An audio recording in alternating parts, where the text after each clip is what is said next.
નમસ્કાર દર્શક મિત્રો, આશા ન્યૂઝ ગુજરાતીમાં આપનું સ્વાગત છે। સમાચાર મળી રહ્યા છે વડોદરા શહેરથી।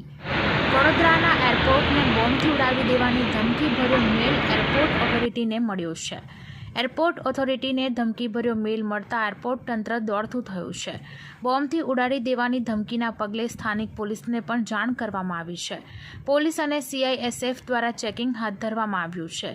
એરપોર્ટની અંદર બોમ્બ સ્ક્વોડ અને ડોગ સ્ક્વોડ દ્વારા પણ ચેકિંગ કરવામાં આવી રહ્યું છે।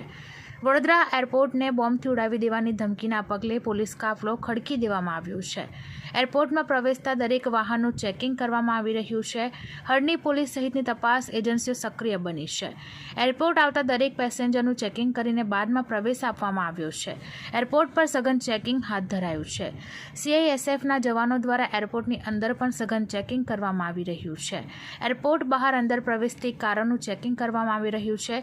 આ દરમિયાન એક કારમાં ઇલેક્ટ્રિક ડિવાઇસ મળી આવતા કારને અંદર પ્રવેશ આપવામાં આવ્યો ન હતો। કાર ચાલકને એરપોર્ટના ગેટથી જ પાછો મોકલી દેવામાં આવ્યો હતો।